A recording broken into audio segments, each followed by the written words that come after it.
Okay, picture this. You're just chilling, listening to some music, maybe a podcast you like, or someone sending an audio file, a friend maybe. Seems totally normal, right? But then your computer or your phone, it starts acting up. It's running really hard, maybe getting hot, slowing right down. And you've got no idea, but it's actually been hijacked, turned into a tool for some cyber criminal. Welcome to our deep dive. Today we're tackling something pretty sneaky, a really growing cyber threat in 2025. Malware that's hidden inside what look like totally harmless audio files, WAVs, MP3s. I guess the nasty genius of it isn't just hiding the bad stuff, it's that the very act of you listening to something becomes the attack vector. It plays on this trust we hardly ever think about it. So our mission today is to really break down how this works, what's actually at stake for you and your devices, and most importantly, how you can build up a solid defense. Keep your digital life secure and frankly, just keep your peace of mind. Yeah, and what's interesting is that the technique itself, steganography, it's not actually new. It's this old practice of hiding data inside other non-suspicious files. But the attackers, they've really honed it. They embed the malicious code, the payload, right into the audio data itself. And that makes it, well, basically invisible to your standard antivirus scans because they're often just looking for known signatures, not hidden data. Right. It's not like a virus attached to the file. It's in the file's data. Yeah. Seems almost like magic, though. Obviously, it isn't. Yeah. So how does this clever trick actually let that hidden code, wake up and run without the user doing anything specific? It definitely feels clever, maybe a bit insidious. Basically, there are two main ways this happens. Sometimes the malware needs a little helper, like a separate small program, a loader, or a script, to kind of extract and execute the hidden code. But, and this is where it gets really concerning, the more advanced attacks, they exploit vulnerabilities. Flaws in software you use every day. Think common media players, VLC, maybe Windows Media Player, or even deeper, in your operating system itself. If those aren't patched, aren't up to date.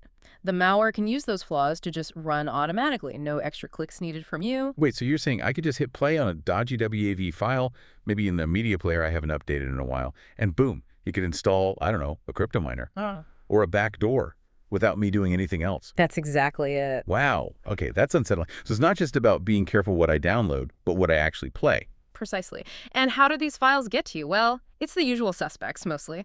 Phishing emails are a big one. You get an email, looks legit, attachment seems fine, but nope, it's a Trojan horse carrying this hidden payload. Or, downloads from websites you maybe shouldn't trust. Unverified sources and P2P, peer-to-peer file sharing networks, those can be notorious for spreading compromised files. This sounds really sophisticated. Yeah. Is it a widespread problem, though? Like, are we seeing a lot of this in the wild, or is it still kind of niche? Oh, it's definitely moving beyond niche. Since about mid-2025, we've seen a really noticeable jump in attacks using multimedia files. Remember Steganowamor? That campaign back in 2024, it was targeting organizations, hiding malware in seemingly okay multimedia files. Well, in 2025, those tactics have evolved. Now they're heavily using WAV files specifically to push things like crypto miners, yes, but also scripts designed purely to steal data. It really shows how fast these guys adapt, Okay, so if the code gets in, it runs. What does it do then? What's the actual damage to your device, your data? What kind of nasty stuff are they packing in there? It varies. We see a lot of XMRig crypto miners. Basically, they turn your computer's processing power into a tool to mine cryptocurrency for them. Then you've got remote access tools, RATs. These are nasty. They give the attacker pretty much full control over your machine. They can see what you see, do what you do. And of course, data exfiltration scripts. Their only job is to find and steal your sensitive information logins, financial details, personal files. Right, let's dig into that impact. Why should you, listening right now, really care about this? Let's start with the crypto miners, the resource theft. What does that actually feel like on your device? The immediate thing you'd probably notice is your machine just tanks, performance drops way off. You'll hear the fans spinning like crazy. Maybe your laptop gets really hot, battery drains super fast. That's your CPU or your graphics card, your GPU, being overworked by the miner. And it's not just annoying, it actually costs you money and electricity, wears down your hardware faster, might even cause damage from overheating if it goes on long enough. That's like, yeah, silent digital vampire just sucking the life out of your machine. Okay, so that's the noisy resource hogging stuff. But what about the quieter threats, like if they sneak in a back door? That sounds maybe even more dangerous long term. Absolutely. Backdoors are incredibly insidious because they're silent. The attacker can just sit there monitoring everything you do, watching keystrokes, grabbing screenshots, stealing files. They can get personal data, your bank logins, work documents, anything sensitive. And crucially, they establish persistent access. They can get back into your system whenever they want, maybe for weeks, maybe months, totally undetected. And this raises a scary thought. Can these audiophile attacks be just the first step? Like, can they open the door for even worse things? Yes, exactly. It's often used as an initial entry point, a beachhead. Once they have that foothold using the audiophile malware, they can then download and install other potentially more devastating threats. We're talking ransomware that encrypts all your files, spyware that watches everything, botnet malware. Hmm. It compromises your whole system, maybe even spreads across your network. And that automated risk we talked about, where just playing a file and a vulnerable player kicks it all off, that bypasses so many traditional defenses. You don't even have to click a bad link or open a weird attachment. Okay, this is definitely concerning. But let's pivot to solutions. What can people listening actually do? How do we start building that stronger defense? What's step one for proactive prevention? Right, defense. The absolute bedrock, the thing you just have to do, is keep your software updated, all of it. Your operating system, Windows, Mac OS, Linux, whatever you use, your antivirus, your firewall, yes. But critically, and this is key for this threat, update your media players. VLC, Windows Media Player, Audacity, anything you use to play audio or video, keep them patched. Those patches directly fix the security holes, the vulnerabilities that these attackers are exploiting for that automatic execution. Outdated software is like leaving your front door wide open. That makes total sense. Okay, so patching is foundational. What about the files themselves? You mentioned bad sources earlier. Being careful where audio comes from seems huge too. It really is. Simple rule. Only download audio from places you trust. Reputable sources. Think official music stores, established podcast platforms, company websites you know are legitimate. Be super suspicious of email attachments, even from friends sometimes, unfortunately. Scan them before you open them. And definitely avoid clicking links in emails you weren't expecting, especially if they offer downloads. Basic cyber hygiene, but crucial here. And for people maybe in a small business or just sharing files among a group, what about protecting the pathways? Email filters, network stuff. Yeah, good point. If you have the option, configure your email system to filter for unusual attachments, like maybe block unexpectedly large WAV files or files from unknown senders. Yeah. On the network side, using monitoring tools can help spot weird traffic patterns, like unexpected connections going out that might indicate crypto mining or data being sent where it shouldn't. It helps catch things that slip through the initial filters. And safe file sharing. Sounds like common sense, but probably worth emphasizing. Definitely. If you're sharing audio files, maybe run them through an online scanner first, like VirusTotal, just to be safe. It's free, it's easy. And try to avoid those unsecured P2P networks if you can, or random cloud storage links. Stick to secure, maybe encrypted platforms if possible. It just cuts down the risk of you accidentally passing along something malicious. What about tweaking the media players themselves? Can we limit what they're allowed to do? Yes, that can help contain potential damage. If possible, configure your media players to run with lower privileges. Don't give them admin rights. And disable autoplay features, especially for files from unknown sources. Maybe choose players known for having better built-in security or fewer plugins, which can sometimes be attack vectors themselves. Okay, and the last piece of prevention, maybe the biggest, educating ourselves and maybe our friends or colleagues, the human factor. Always a huge factor. Everyone needs to learn to spot phishing attempts, how to double-check where a file really came from, and importantly, what to do if something feels wrong. Like if your computer suddenly slows to a crawl after playing a new song, don't just ignore it, report it, investigate it. That awareness is a powerful defense layer. Okay, so prevention is key. But what about security tools? You said traditional antivirus might miss this stuff. What's the next level up?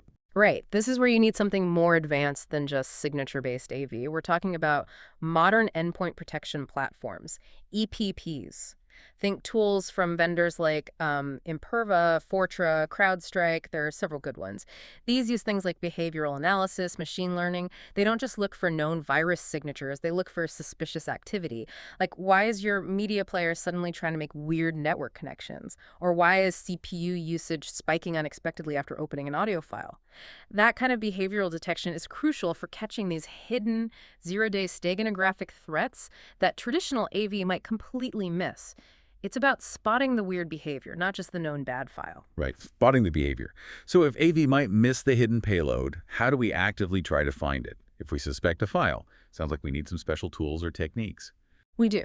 There are specific tools called steg analysis tools. Some are open source, some commercial.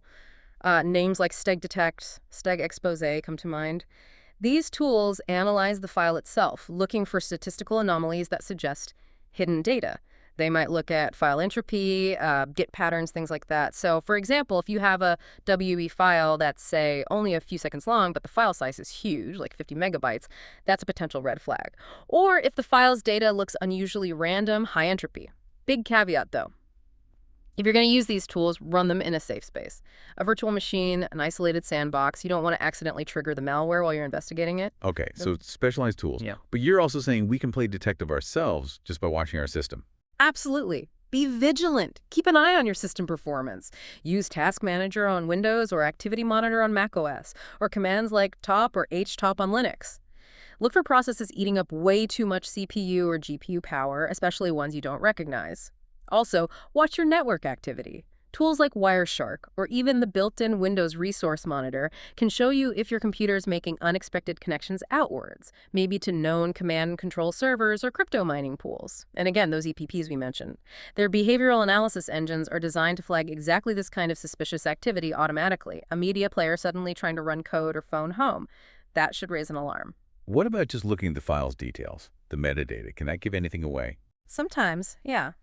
It's worth a look. Use a tool like Media Info to examine the file's metadata.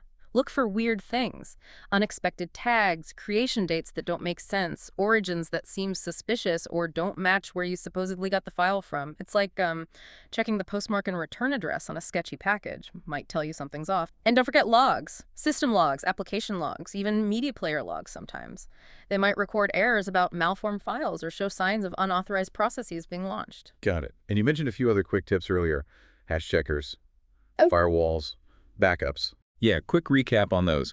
Use hash checkers MD5 SHA-256 to verify file integrity. It's like a digital fingerprint. If the hash matches a known good file, you're likely okay.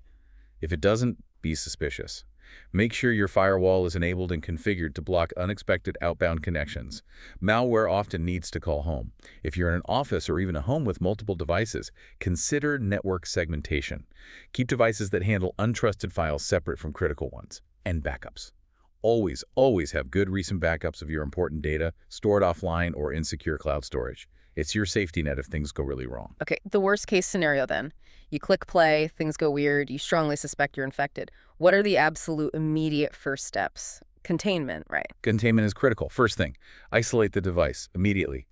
Disconnect it from the internet, pull the network cable, turn off the Wi-Fi. Disconnect it from any local network too. Stop it from spreading the malware or sending your data out.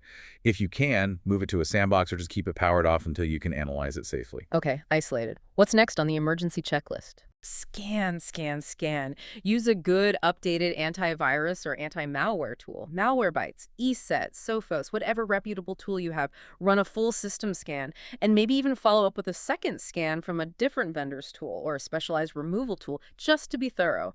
Sometimes one tool catches things another misses. Makes sense. And what about protecting yourself after the fact? Your accounts, your identity. Absolutely crucial. Change your passwords Yeah. immediately. For every account you might have access from that compromised device, prioritize the important ones first: email, banking, cloud storage. But change them all eventually. And please, please enable two-factor authentication, 2FA, everywhere you possibly can. It adds a massive layer of security. Right. And then dealing with the fallout, letting people know, getting your data back. Yeah, if you think sensitive data might have been stolen, you might need to report it to authorities, maybe your bank, depending on what was taken. Definitely let people know who might have received the same malicious file from you or from the same source. Warn your friends, colleagues, team members. Stop the spread. Then, hopefully, you have those clean backups we talked about. Restore your system or your files from a known good backup. Make sure you verify the backup is clean first, though. And afterwards, do a little review. Try to figure out how the malware got in so you can plug that hole for the future. Maybe use sandboxing tools if you encounter suspicious files again. Okay, let's make this really concrete for someone listening. Say your friend emails you a WAV file, maybe it's a recording of a meeting, whatever. You play it. Suddenly your laptop fan goes wild, everything slows right down. What are those immediate actions, step by step? Okay, first, pop open Task Manager or Activity Monitor. See if there's an unknown process, maybe something generic like miner.exe or just something using way too much CPU. That's a big clue. Second, if you have a stack analysis tool, maybe point it at that WAV file. But third, and most importantly, disconnect from the internet right away. Pull the plug, kill the Wi-Fi. Then, assuming it looks like a cryptominer was triggered, run that Malwarebytes scan or your main AV to find and remove the miner process. After it's clean, change those key passwords, email, cloud storage, anything sensitive you used recently, and definitely shoot a message to your friend, let them know that file seems malicious, and warn anyone else who might have gotten it. Finally, if any important files got corrupted or you're worried, restore them from your secure backup. Right, it's a process. And clearly, protecting against this kind of threat isn't a one-time fix. It's ongoing. It needs constant attention, adaptation. So, looking ahead, a few key takeaways for staying safe. Keep learning, stay informed, monitor cybersecurity news, check out trusted sources like CISA or CERT websites, that's the Cybersecurity and Infrastructure Security Agency, and various computer emergency response teams.